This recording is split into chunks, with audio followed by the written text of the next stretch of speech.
I can still remember the exact moment my family broke my heart. It wasn't when they passed me over for promotions or when they gave my younger cousin my promised office. It was during that fateful board meeting when I dared to suggest that Parker Industries needed to evolve. The mahogany conference table gleamed under soft lighting. 25 faces turned toward me as I stood to present my carefully researched proposal.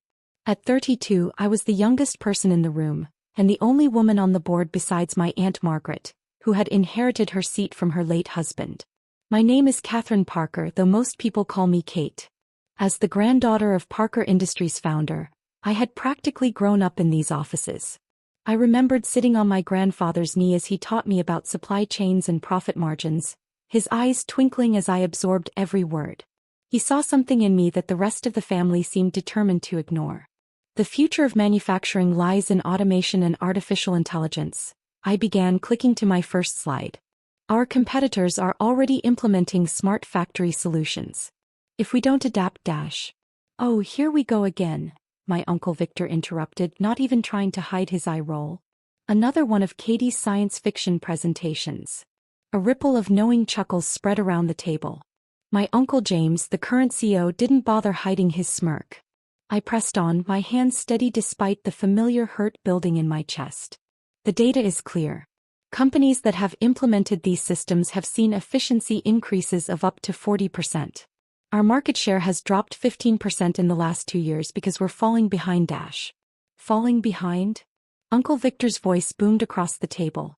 Parker Industries has been a leader in traditional manufacturing for 60 years. We don't need fancy robots or whatever Silicon Valley nonsense you've been reading about. I clicked to the next slide, showing our declining market position. Our major contracts are going to competitors who can offer better prices and faster turnaround times. If we don't modernize, that's enough. Uncle James stood up, his 6'2" frame towering over me. Katherine, while we appreciate your enthusiasm, perhaps you should stick to simpler tasks. Leave the real business decisions to those of us with actual experience. More laughter.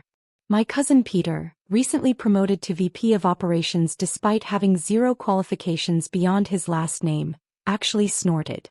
But I've been working on this proposal for months, I persisted. I've run the numbers, talked to industry experts.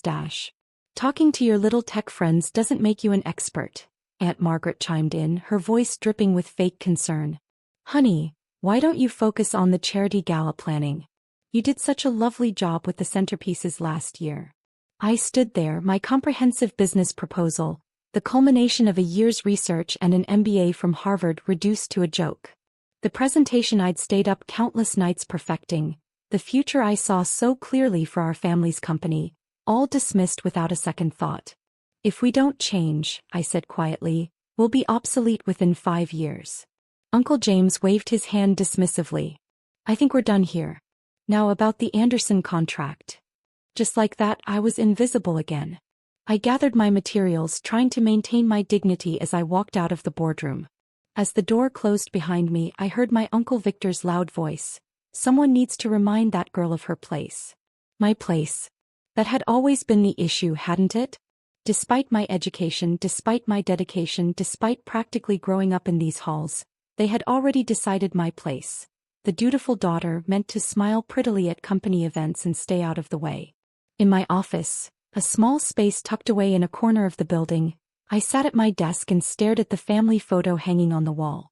It was taken at my grandfather's retirement party 10 years ago.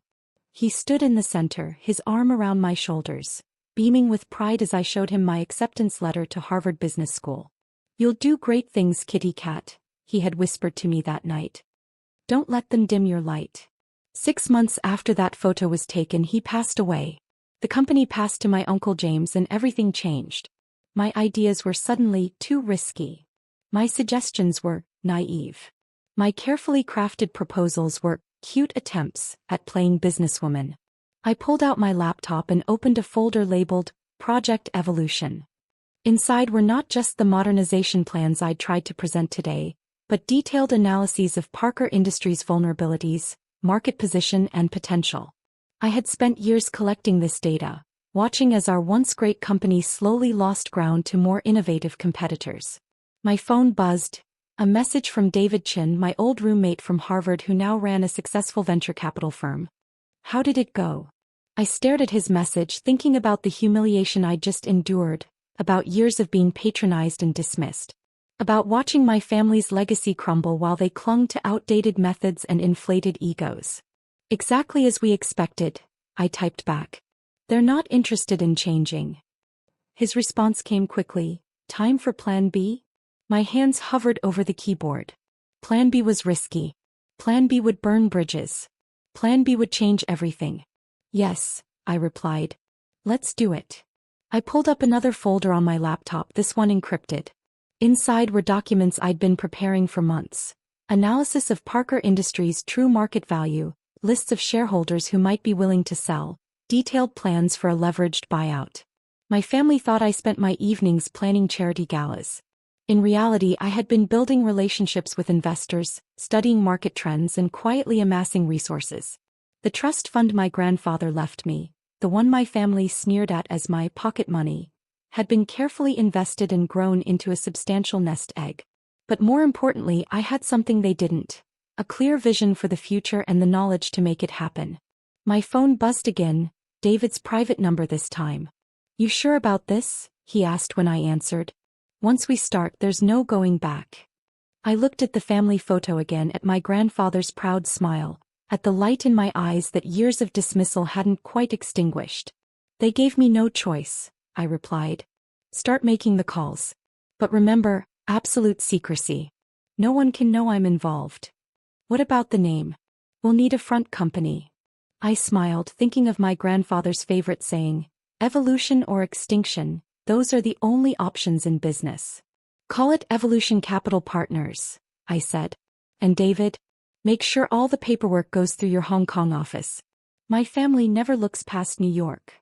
After hanging up, I sat back in my chair and looked around my small office. Soon this whole building would either be mine or I'd never set foot in it again. There would be no middle ground. My assistant knocked softly before entering. Miss Parker? Your Uncle James wants to see you. Something about the charity gala budget. I smiled, standing up and smoothing my skirt. Tell him I'll be right there. Let them think I was harmless. Let them laugh at my ideas and mock my vision. In 2 months they would learn exactly what the family disappointment was capable of. I walked to my uncle's office, already composing emails in my head to the investment banks David and I had quietly been courting. The pieces were in place. The trap was set. Sometimes, being underestimated is the greatest advantage of all. The next 2 months were a masterclass in deception. By day I played my assigned role, the harmless Parker daughter, planning charity events and staying quietly in my corner. By night I orchestrated the most aggressive takeover Parker Industries had ever faced. Evolution Capital Partners moved like a silent predator. David's team approached shareholders with offers they couldn't refuse, while I fed them inside information about which stockholders were most likely to sell. Years of being ignored at company events had taught me exactly who was dissatisfied with the current management. We've secured another 5% from the Wilson Group, David reported during one of our midnight calls.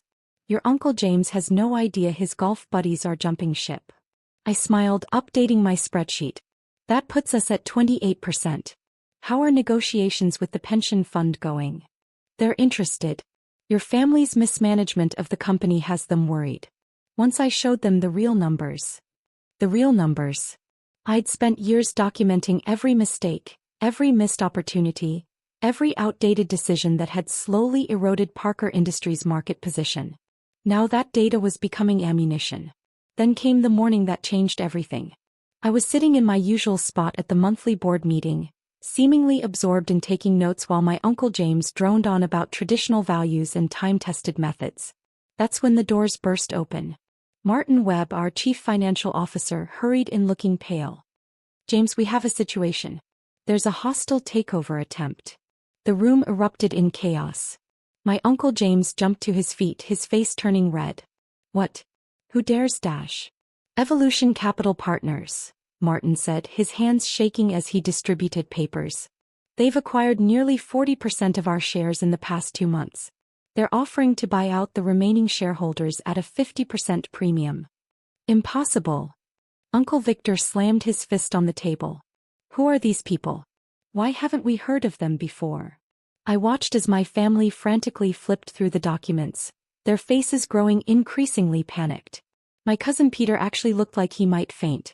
Their ownership structure is complex, Martin continued. The company seems to be registered in Hong Kong, but their true ownership is hidden behind layers of shell corporations. Uncle James turned to his army of advisors. Stop this. File injunctions, call our lawyers, do something. But I knew it was too late. That morning, Evolution Capital had crossed the threshold of 51% ownership. The trap had sprung perfectly. There's more, Martin added, his voice quavering. They're calling for an emergency shareholders meeting. Tomorrow morning. With their majority stake they can replace the entire board. The next 24 hours were delicious chaos. My family scrambled to mount a defense, calling in favors, trying to raise money for a counteroffer. But they had no idea they were fighting against someone who knew their every weakness. I sat in my small office listening to them run up and down the halls in panic, and thought about my grandfather's words, evolution or extinction. The next morning I arrived early at the office. Instead of my usual conservative suit, I wore an armor of Chanel, a power suit in deep blue that had cost more than my first car. Today I wasn't playing the role of the family disappointment. The shareholders' meeting was set for 9 a.m. By 8:30 the boardroom was packed with anxious faces. My family huddled together at one end of the table, looking like they hadn't slept. At precisely 9 a.m. David walked in, impeccable in his bespoke suit. Good morning, everyone. I'm David Chin, representing Evolution Capital Partners. Just tell us what you want, Uncle James snapped. How much to make you go away? David smiled politely. I'm afraid you misunderstand the situation. We're not here to negotiate. We're here to announce changes.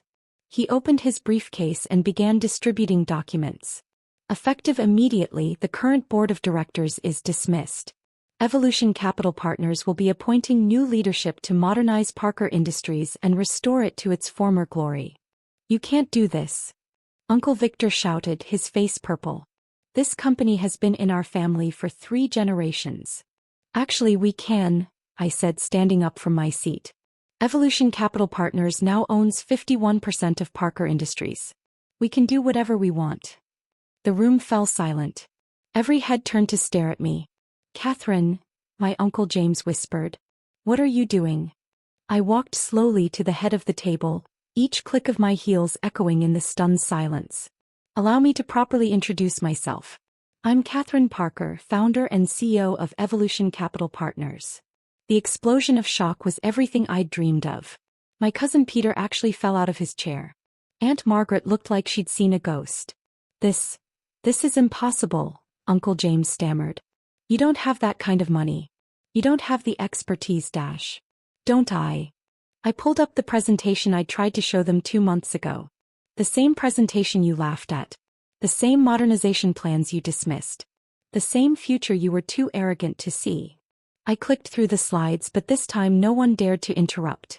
While you were busy mocking my ideas, I was building a coalition of investors who shared my vision. While you were telling me to stick to planning parties, I was analyzing every weakness in your outdated management style. And while you were convinced I was harmless, I was buying your company right out from under you. But the charity galas, Aunt Margaret sputtered. The events. I smiled. Did you ever actually check the planning details? Or did you just assume I was busy picking out tablecloths? Those events were perfect opportunities to meet potential investors, to build relationships with shareholders, to learn exactly who was dissatisfied with the current leadership. David stepped forward, handing out another set of documents.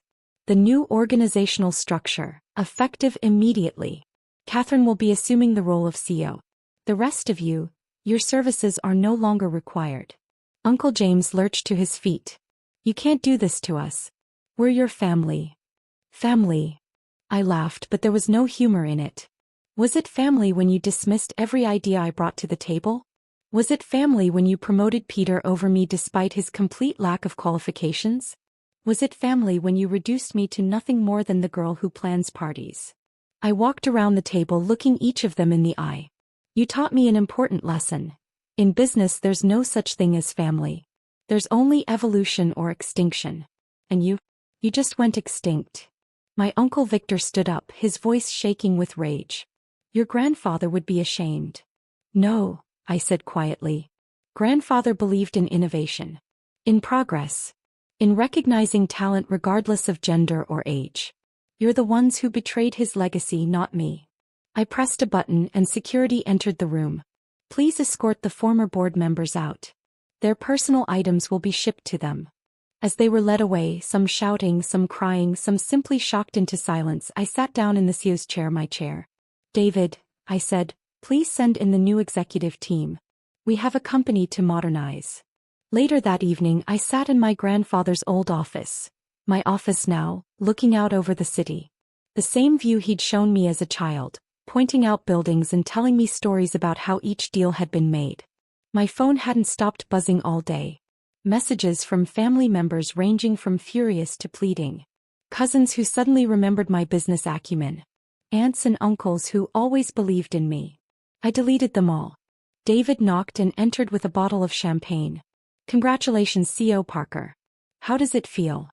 I picked up the family photo from my grandfather's retirement party, the last time I'd seen him truly happy. It feels like evolution.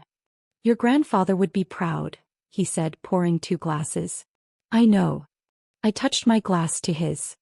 He taught me the most important lesson of all. Sometimes the best revenge isn't destroying your enemies. It's building something so magnificent that they're forced to watch from the outside, knowing they could have been part of it if they hadn't been so blind. The next morning I walked into Parker Industries, my industries now, and felt the change in the air. Gone was the stale atmosphere of outdated traditions. In its place was a buzz of excitement, of possibility, of evolution. My first act as CEO was to implement the modernization plan they had laughed at. My second was to rename the company Parker Evolution Industries, a tribute to my grandfather's wisdom and a reminder of how I'd taken back our legacy. Sometimes being underestimated is the greatest advantage. Sometimes the person they mock becomes the person they fear. And sometimes the family disappointment becomes the one who carries the legacy forward, leaving the doubters behind in the dust of progress. As I sat down at my desk, I opened my grandfather's old journal, the one he'd left specifically for me. On the first page in his distinctive handwriting was written, "To my kitty cat, show them what evolution really means." And I had. Oh, how I had.